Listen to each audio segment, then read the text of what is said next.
I wanted to be this bad dude that people were scared of. Everything that I thought I knew was wrong, 100%. I was on the verge of something that was gonna radically change my life. My soul was at stake and I still didn't get it. Like, I still was making all these mistakes, but I couldn't see that he had allowed me to live the life that I had because he had a purpose for me. It was just like this whirlwind of God showing how mighty he was, how he had been orchestrating all of this all along.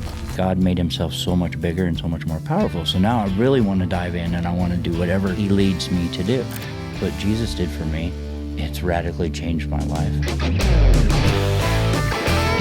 Welcome to Alive and Sober with Reno C, where real life, recovery, and faith collide. Hey guys, welcome to Alive and Sober with Reno C, where we are broken people trying to help other broken people. We are a recovery ministry, just trying to drop some seeds and spread some love out there. Today, I am with my new friend, Josh. Welcome, buddy. Thank you for being here. I don't get to know people before we get on here because I like the honesty and the, openness and just kind of like a conversation. So we'll just start off simple, man. Tell us a little bit about you. I'm originally from Seward. Spent majority of my adult life in Lincoln.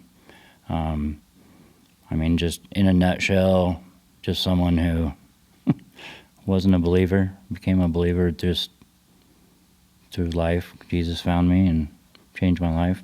Tell me a little bit about when did you start using and partying and we call it partying. It really wasn't a party for me. It wasn't a party. I started fairly early. So around the age of 12 or 13, I started smoking marijuana and taking acid. And so that was kind of my introduction into it. And honestly, I think it's because I had really low self-esteem and was just looking for an escape. And I kind of wanted to be that bad guy. I wanted to be this bad dude that people were scared of. And I just thought the rock and roll lifestyle, that's what I wanted. But I started early. I started around 12. I was out of control already. And so I tried to take my own life at 16, or 2 weeks before my 16th birthday.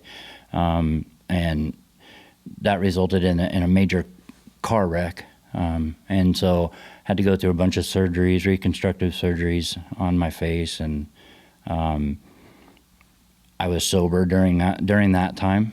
And then once I healed from that at 18, that's when once I was out of the house, I went right back to it.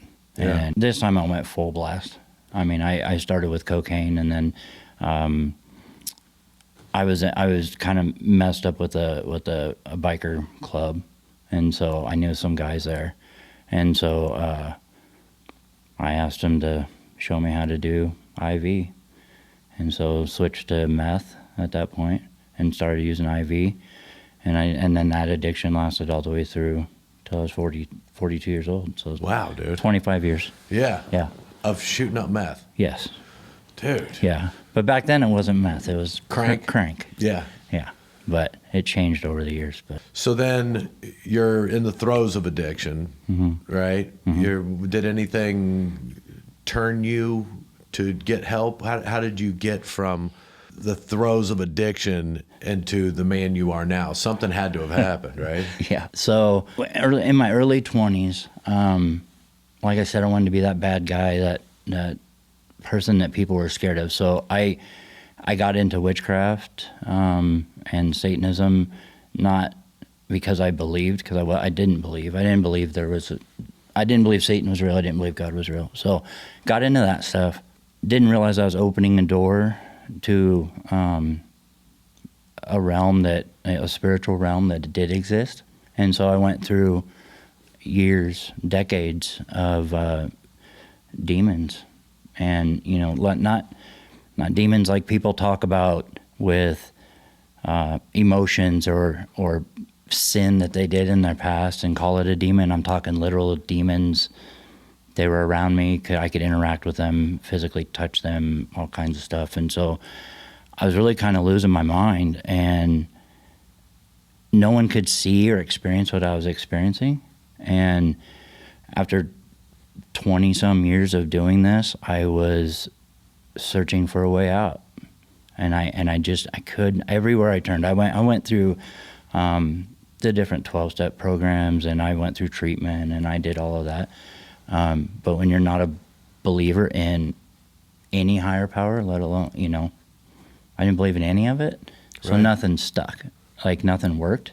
And so I was searching, desperately searching for a way out. And there was nothing left for me to do except I thought, well, maybe I'll try God. Yeah. So I started sneaking into a church, a local church. And I mean sneaking in. So I would do my dope, and I would sit in the parking lot and wait for everybody to go in and the service to start.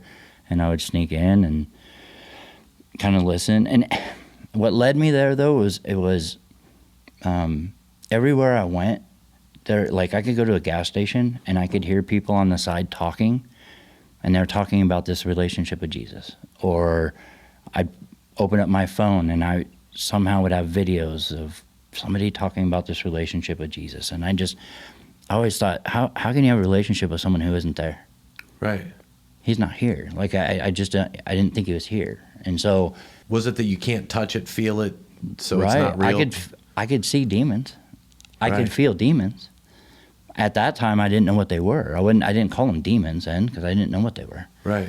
But I couldn't touch or feel Jesus, so I just didn't understand it. And it's not like I was ignorant to who he was. I grew up in a small town in Seward. And so I went to church. Right. And I understood up here, like, okay, I know who you're telling me he is. I just didn't get it. Eventually I got to the point where I wanted to talk to somebody about it, and so I asked if I could talk to a pastor there. And so for 9 months, around there, 2 hours a week, we would meet, and I just kind of laid out, this is what I'm going through, and I have no answers to this. I'm very confused, and he took an interest in me because he had never really experienced someone like me who had been in the occult and been experiencing demons in the way that I had. But also he was trying to point out to me that God was also speaking to me. It was just like an out-of-tune radio, and I just was not understanding through all the static what was going on. Wow, what a great way of putting that, man. Yeah, and that stuck with me, because then I'm like, okay, now I want to, how do I get on the right frequency so I can hear his voice? Still with that little bit of doubt in my head, like, is this really happening? And that lasted for a long time. Is this really happening? Is this really going on? Is this really what's up? Yeah. So it all kind of culminated in a few days. It was in 2018. It was the last week in June, and I was still listening to the demonic voices, and so I took off. I was going to go to Canada. I thought my answers were there. I don't know why. I don't have any explanation. Yeah. But not thinking about the fact I can't get into Canada because I'm a felon, but they're not going to let me in, right? It didn't make any sense. Like, yeah. But hey, I was convinced that's where the answer was. I actually thought I was going to get there and my family be waiting for me. I just had this feeling inside for like a year. I was on the verge of something that was going to radically change my life. I could not explain it. I don't know. I didn't know then what it came from. I recognize it now as the Holy Spirit, but I just had this feeling like I'm just on the edge. Finally, like after 20 plus years of this life, it's about to change. And I was very confused on what it was, and the enemy was just leading me on all these different directions. And so that was one of them. I was headed to Canada, thought my answers would be found there. Like this glorious reveal of, oh, we're all behind it. We're trying to get you sober or something like that. And I got about I didn't get halfway there. I made it to Iowa. That was it. Which could feel like Canada. Well, it was, I don't ever want to get lost there again. But I started to kind of have it out with God. Started to, if you're real, where do you want me to go? Like, what do you want me to do? So like a person would pull up and it was like they'd drive by and it was like they were pointing and I'm like, oh, you want me to go to Canada? And then another person drive by and they'd be pointing the other way. I'm like, you want me to go back to Lincoln? Like, what is this about? Right. Like, very confused. And as I got on the interstate and then started headed back home, that's when I really had it out with him. I didn't hold anything back. Every other word was the F-bomb, and I mean, I just went off on him. I was 42 years old. I had no one left in my life. I have daughters my oldest daughter I hadn't talked to in 7 years. My middle daughter and I were trying to have a relationship, but it just wasn't working. And my parents, they had protection orders on me. I mean, I couldn't contact them. It was just a mess. Yeah. And so I'm like, I'm 42 years old, and now you're going to sit here and try to reveal yourself to me. And after I became a junkie and I've destroyed all these lives, I was very mad, very, very mad. And then I had my first experience of, I would say, God speaking to me, not in a voice. He started downloading all these memories from when I was a little kid, all the way up. And I'm not talking Like a life review? kind of. Yeah. Yeah. It was like, I call it a download. I'm a computer guy. Yeah. So he downloaded thousands of memories. And what seemed like a long time, probably just a matter of seconds, but just flooded me with these memories of all these things throughout my life, most of which were very bad things I had done. I was a very abusive person. I was very violent. And so he was showing me all these things. But while he's showing me that, he's standing there with me in all of it. So I go through like these thousands of memories. And at the end of it, he says, I know everything you've ever done, and I love you. And that broke me. Like, I hated who I was. I could not stand who I had been my whole life. And here's God of the universe, speaking to me, telling me, I know everything, and I love you. That broke me. I drove back having this long conversation with him about the choices I had made, the life I had lived. And he just always responded with, yeah, I know, I love you. So I got back to Lincoln, got to my apartment. I was pretty rattled. I didn't know exactly. It was flipping my world upside down. Yeah. So I was shook. My middle daughter, out of nowhere, calls me and says she's going to stop by, and I'm like, I'm a mess. Like, no. Like, right. I want to see you, yes, but not right now. She stops by, and I just hear God say, just be honest with her. Tell her what's going on. Because I had been trying to convince everyone that I was clean when I wasn't. I was living that lie still, after 20-something, like they didn't know. Right. We always think they don't know. Oh, yeah. I thought I was super good at hiding it. I look at pictures of me back then. I was about 110 pounds and walking skeleton. I think they knew. Yeah. And so I just laid it out on the table and told her what was going on. Told her about sneaking into church and meeting with this pastor. I told her about the experience of trying to go to Canada, thinking that she's just going to think I'm nuts and this will be the final straw. This will be the last thing that pushes her away for good. And she responded with telling me how she had given her life to Christ 2 weeks before. And I had no idea. We sat there, we talked, I shared everything with her, and then I had this experience through her where I felt like I was sitting there talking to Jesus himself, and he kept telling me that he had paid for all the stuff I'd ever done, but it was about love. He just kept mentioning love. And then she kind of snapped to and was like, what are we talking about? And I said, I think I was just talking to Jesus or you. And she's like, oh, yeah. Like it was no big deal. And I'm like, no, this is so bizarre. The opposite reaction of what you thought. Oh, yeah, that's not what I was expecting. And you're just... No. About 2 or 3 days later, July 2nd, I get a knock on my door. And it's a guy standing there that I only knew through drugs, deviant sexual stuff. I mean, just all the stuff that comes along with IV drug use. I'd only known him for maybe 9 months. I know his first name. He never knew my last. I mean, we just didn't know each other. And he has his phone held out. He doesn't say a word to me. And I grab it, and on it is this long poem basically describing my life. The decisions I made, what had been taken from me because of those decisions I made, why I didn't have my family, why I didn't have anything. And then at the end of it, it says, and when this is all done, I'm going to take you to hell. I, out of sheer panic, just said, I choose God and my family. And he just laughed at me and said, that's what everyone says when I confront them.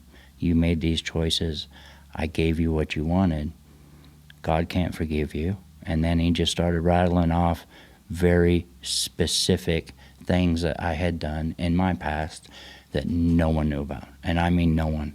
How did you know this guy? You just knew him I from just had met drugs him a few months earlier, different people that we were all using together. And Yeah. No, he knew nothing about me. He mentioned people by name, very specific events. Dude. So it terrified me. And he left, but before he left, he said, I'll be back. I'll be back. God can't forgive you. And so he left. I went to another church. They have a garden in the back. And so I went there. I had no shoes on. I had a pair of shorts on. I can't remember if I had a shirt on or not, but I don't think I did. I was just in sheer panic. And so I went to this church, went in the flower garden, got on my knees, and started begging God. I begged him to kill me, to take me out of the hell that I was in, and I was terrified of the devil and what I had done, because it was all flooding back my whole life, all the witchcraft I did, all the people that I thought were just people were obviously demons. I made deals all the time for my soul. That all started to hit me, and so I got on my knees, begged God for that, and then that was my second experience of him doing the download again. And he showed me this time over the past year all the ways that he had showed me that he could be trusted, that he was on my side, not against me, and that he was real, that he was right here. And so at the end of it, he said, I want you to call your dad. And I didn't have a relationship with my dad. Oh, not a very good one, let's just say that, for probably 10 years. And they had, like I said, a protection order against me, that type of thing.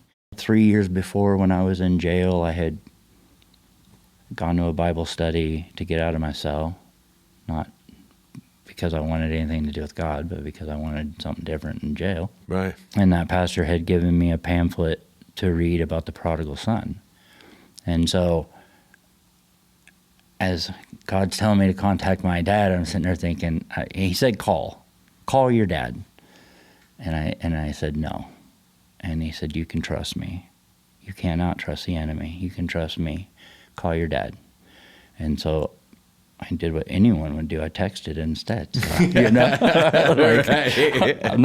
I wasn't going to call. I was too scared. I texted my dad, and he lives in Seward. I asked him if I could come to Seward and spend the night, and that I would explain when I got there. And it wasn't even 30 seconds, and my dad texted back, sure, come on in. And I heard God said, you can trust me. Go. And so I drove to Seward, went in my dad's house, and he said, I remember him leaning forward in the chair going, what have you done now? And I'm like, Dad, I think God's real. I'm pretty sure the devil's real. I think I sold my soul a long time ago. I want out. I was super scared.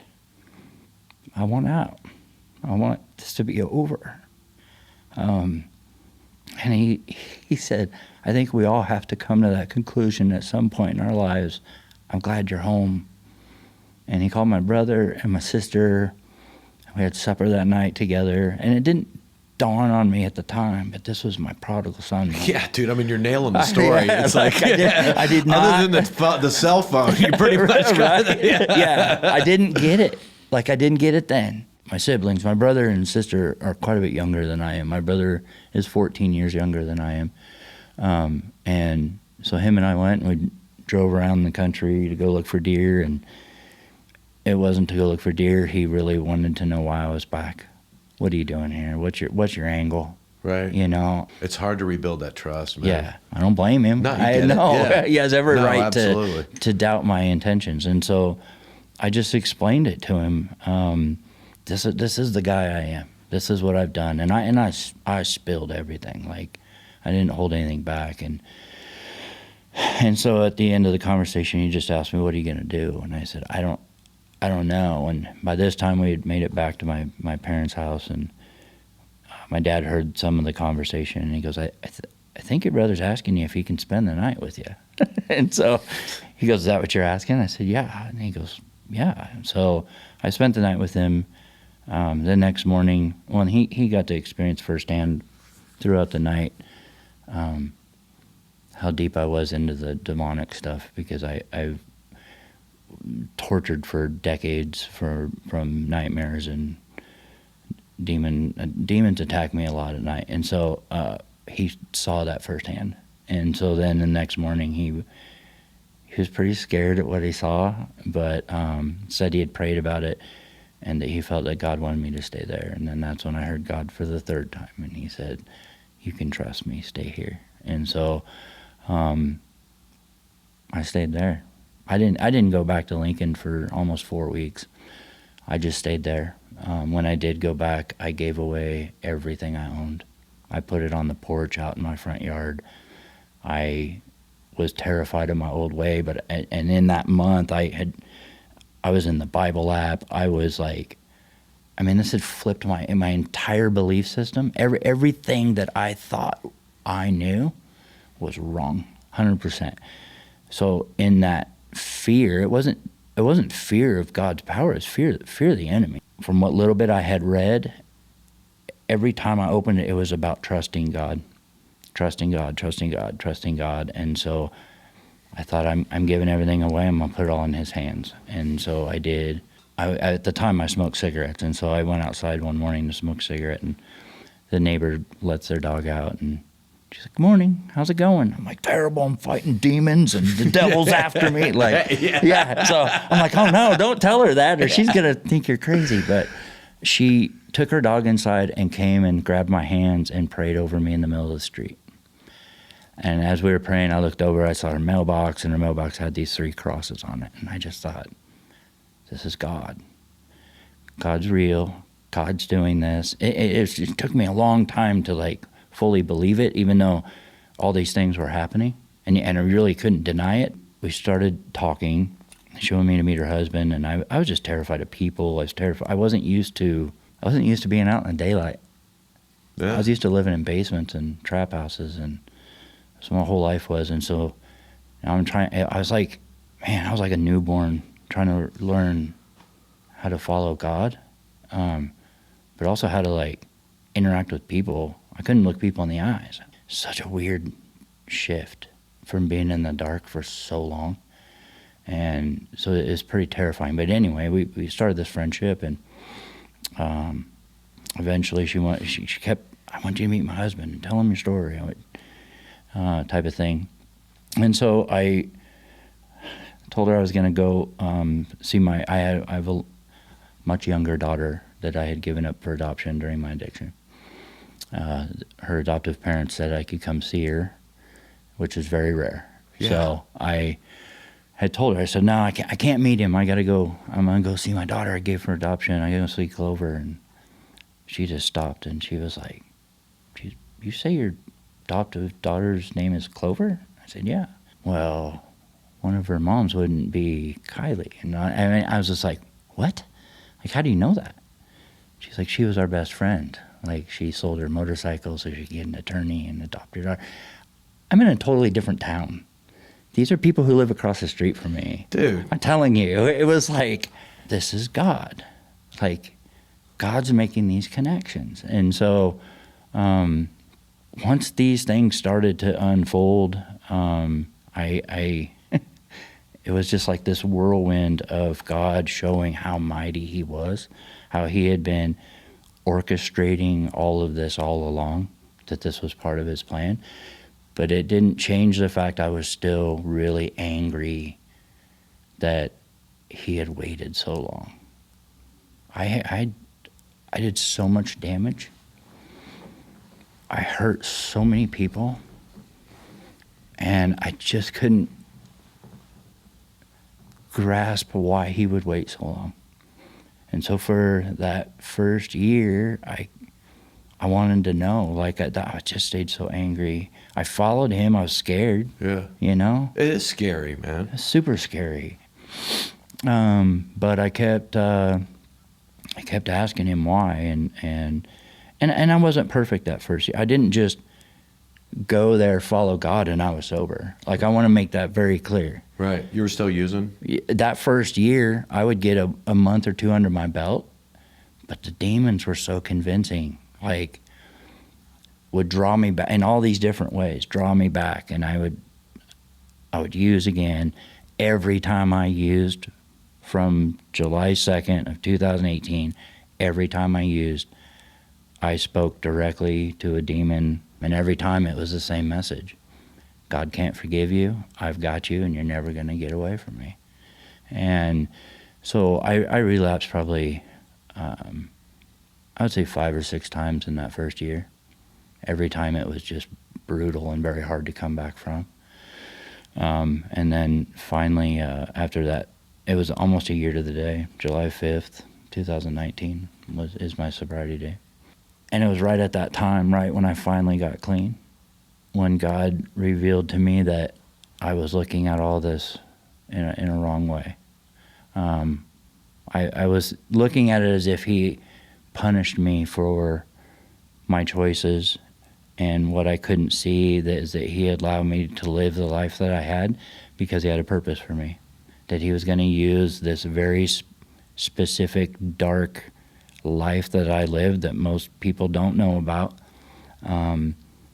to use that to send me into those, to people who have also experienced that, and be able to reach them in a way that others just can't. Dude, that is one of my favorite things about Jesus and recovery. Yeah. Is that we can make the biggest mess and Yes. feel completely unredeemable, and we're done. Yes. We're gone. And then you take that dumpster fire and turn it into love. Yes. Is so killer, man. Like, Yes. it just, that's my favorite thing to see happen. You know, like, I get Oh, yeah. amped up for that. Yeah, I do too. Like it, and we did talk while we were in the bathroom about kind of what you're doing now. I didn't know any of this stuff beforehand, so now I cannot wait to hear kind of what you've done with Okay. this. And a lot of people, and let's just be honest, listen to stories like this and go, I used to, especially when I was drunk, or, you know, like, Right. come on, man. Oh, yeah. Like, yeah. What do you do? What are you talking about? But if you get into recovery and into Jesus, these stories happen all the time. Yes. All the time. And the Prodigal Son's one of my favorite stories in the Bible, because, you know, you can break it apart and look at it in different ways. And, you know, like the one brother who's looking at it going, are you out of your mind? I've been here the whole time, and now you're celebrating this, dude. Right. You know, like, Yeah. the stories in it reveal themselves to me in a way of, it's okay that I'm jacked up. What am I going to do with it? Exactly. Like, I started this fire. Am I going to put it out and try to help people not start fires? Exactly. Or am I just going to sit there and dwell on the fact that I started a fire, right? Right. So you've gotten up to the point where you have a sobriety date. Mm-hmm. And then how did you move into what you're doing now? Everything started back then with, it's going to sound so strange, tithing. I'm starting from scratch, right? I left everything behind. I quit where I was working. I do construction, remodeling, stuff like that. Left all that behind. So all I was doing was mowing for the city, the fairgrounds, once a week, making like $100 a week or $125, whatever it was. Yeah. And God says, I want you to tithe. And I thought, what? What are you talking about? Like, I could barely keep, I like I said, I smoked cigarettes. I could barely do anything. I didn't have enough money. But I knew enough at that point. Like, he had shown me enough of himself. That I need to tithe. So I started tithing, and then it was like, and then these floodgates opened, and all these debt collectors and all these people came after me. And so I was going to file bankruptcy. And the day before I was supposed to go to court and do all this, God said, "Nah, I want you to face all this. I want you to pay back what you owe." So I started doing it. And what I saw was my money got stretched, all these things. God made himself so much bigger and so much more powerful. So now I really want to dive in, and I want to do whatever he leads me to do. So he was also very clear that I was going to jails, prisons, and speak and meet people. And so I tried initially to do this on my own. So I heard him say that, and he showed me a vision of me standing on a stage in front of a bunch of people, which terrified me. I mean, that was the last thing in the world I ever wanted to do. Right. And I'm like, no, I don't want to do that. But so I saw some of my people I knew. I saw them on the news or whatever else that they had been arrested. And so I was like, all right, I'm going to go do this. And oh man, did I fall on my face so many times. And then eventually I heard God say, "I told you what you were going to do. I didn't tell you to go do it. Wait for me. You're an infant. I'm teaching you." And so I kept following him. I read the Bible every single morning. I was, diving in, whatever. Those people across the street who had at that point become my best friends, they were involved with Christian Motorcyclist Association.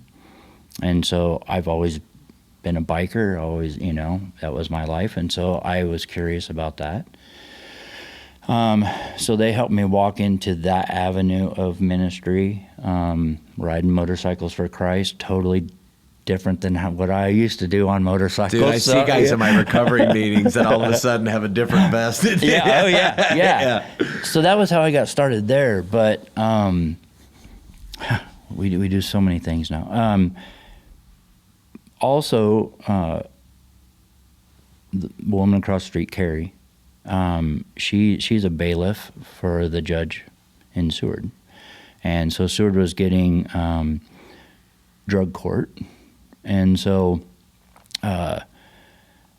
she asked me, she said, "The judge has heard your story, was wondering if you'd be interested in being the mentor on the drug court team." And I went to him, I said, "Well, if this is about 12 steps or whatever, like, my story's Jesus." And he was like, "No, that's why I want you. Your story's Jesus, you'd be a volunteer. You have an avenue to speak Jesus into the lives of the participants. And so that's what we would like, we want you on the team because you would have that experience to share with them." And so that was in the very first year that I was back in once I got clean. It was in that very first year, about 9 months clean. Yeah. And that opportunity arose. 9 months is quick too, man. Yeah, I did. I felt unqualified to be there. And I really thought I would just kind of sit on the sidelines and if there was opportunities, but no, that's not at all what it's been like. They very much valued my life experience and stuff, and so that ties into it, and I'm able to, it's no secret, man, my whole life's about Jesus. I post every morning on Facebook strictly what I'm going through, how that ties into my walk with Jesus, and when I mean I put it out there because God told me to.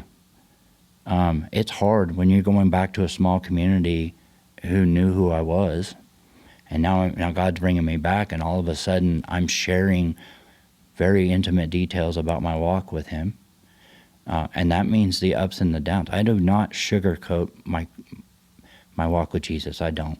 It is not easy at times, and I struggle, but I put it out there. And so the more I started putting this out there, the more I embraced Jesus and what He was telling me to do, the more these doors started opening and people started reaching out. And so, about a year a year sober, I was asked to speak at a motorcycle rally for CMA, and terrified.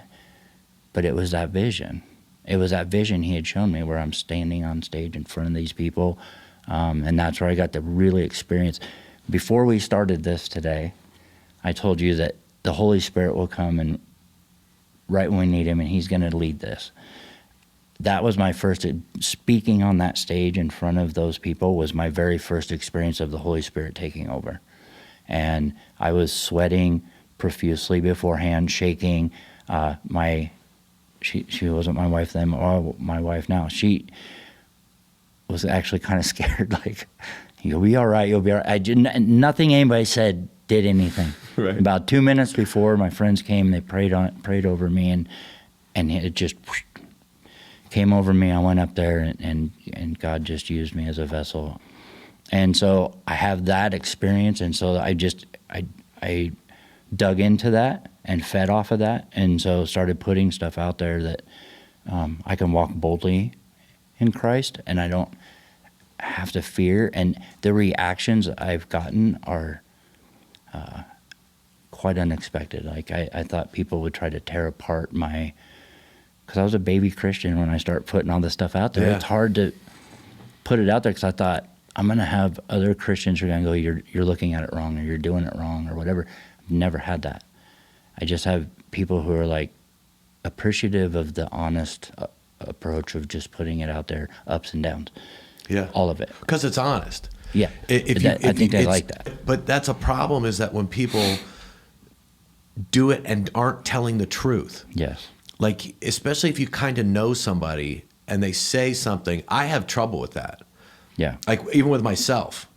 Like, I can tell somebody this is what you need to be doing, but over here I hear the voice of like, dude, we were just talking about this at lunch, and it's like, dude, you do that. Like, things that I hate about somebody else. And then you do it. Yeah. But it's me that I hate Yeah. it about myself, and I don't recognize it, so I take it out on that. Look what they did, Exactly. liar, Exactly. manipulator. And it's like, Yeah. no, you are that. Like it. But when people come from an honest and show your weaknesses too, Yeah. because it's not perfect. You're not going to get it No. right.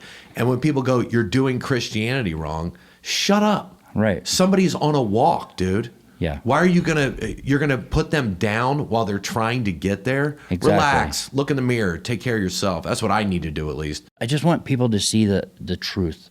The truth is, walking with Christ isn't easy. It's messy. It's not just, like I said, that first year, I have God of the universe talking to me. He sent his son to talk to me. And I've had the enemy face to face with me. God's clearly placing me and doing me these things. And what did I do that first year? I kept relapsing. Yeah. My soul was at stake, and I still didn't get it. Like, I still was making all these mistakes. I want people to see that that's just, we're human, and this is Right. going to happen. So as I started to embrace this new life and try to push myself through, it was very hard to go from that old lifestyle into the new lifestyle, push myself through these things that were just quite scary to do. Again, these doors just kept opening. In CMA, I became a chaplain in that first year that I was in there. Again, felt highly unqualified. I'm a baby Christian. I'm baby to all this. And they vote me in as chaplain of our chapter, and I'm like, I don't even know how to pray. I don't know anything. Right. I don't know the Bible. Like, I'm just new to all of this, and but God, like, carried me through that. I learned so much about stepping through the fears to trust Him, how the Holy Spirit really works and gives you words to speak and guide you in Scripture, and starts to open up Scripture. Like, just, you hear about the veil being lifted, but it was just lifted, and everything started to make sense. Part of my story is during my addiction 13 years ago. I used to go into this coffee shop, and my mom had a charge account there, and so when I'd come down off of drugs, I'd go into this coffee shop and I'd charge a bunch of cinnamon rolls and get coffee and all this. And there was this lady there that treated me with such respect and kindness and love and understanding, a barista. And I wasn't used to it. I was a junkie, Right. and she would come around and she'd give me my coffee and sit down at the table and just talk to me. It was just the strangest thing to me. I'm used to everybody pushing me away, whatever. So that was 13 years ago. I developed a friendship with her. Not like we talked all the time, but every few months I'd send her a message on Facebook or whatever it was. Yeah. And maybe once a year we'd get together and have supper, or it was just this great friendship or whatever. As all this is unfolding, and as I start following Christ, and my life is starting to change, we start talking a little more, whatever. And God, it was part of that plan. It was part of how He ties everything together, right? So, yeah, she's my wife now. I married her. We're 3.5 years into our marriage now, and God had planned all this and put us together. And soon after we were married, then we started having we had a jail that reached out to us and said, "Would you come in and teach Bible, do a Bible study in our local jail?" And so we started doing that and went in. And honestly, I had no idea what I was going to do. It was very scary and very new. And we went in, and it was just a mess. The jail didn't know what they were doing. We didn't know what we were doing. And those first few months, there'd be times where they would call us and be like, "Man, we don't have anybody that signed up for it. We don't have anyone interested." But we just kept going. It was very clear. God was telling us, this is where I want you. This is part of why I put you two together. We have two totally separate stories, lives. And He's like, "But I have a purpose for this. Your marriage is purposeful. I put you together for a reason. This is part of that reason."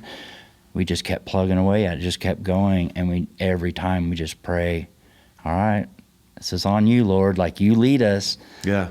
It has grown into this huge deal now. We go once a week. We spend about 45 minutes there. Now we're lucky to get out of there in 3.5, 4 hours. Dude. Because we have so many people that want to come. And it comes down to that honesty thing. Yeah. I sit down at these tables and these guys come in. I think they're expecting a preacher with the white collar and all of that. And here I am in my biker rings and my tattoos. And I just ask, why are you here? And I'm a little curious, whatever. And I'm like, let me tell you a little bit about myself. Demons, dope, all of it, Yeah. And you can just see their shoulders relax, and no one wants to talk about that. So the people that we meet in that Bible study, then we stay in touch with them as they get out. And so we help them transition back into Reintegration. Yeah. Yeah. Yeah. That's kind of where our main focus is, and where our hearts are really at, is helping people get back on their feet, because that's what Jesus did for me. It's radically changed my life. I met a bunch of those guys last night. You did?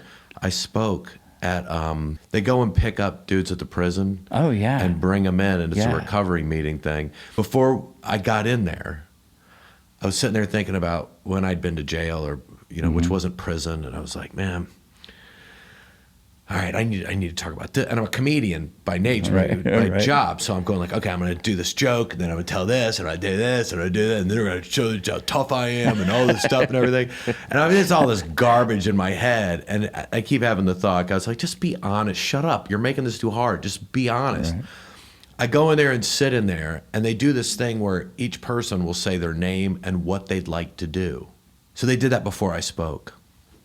One guy said ballroom dancing. What? Right. Another guy was like, I just want to go for a walk in the woods. Oh, yeah. Another one was, I want to ride my bicycle. Nice. Yeah. And I'm sitting there going, wait, what?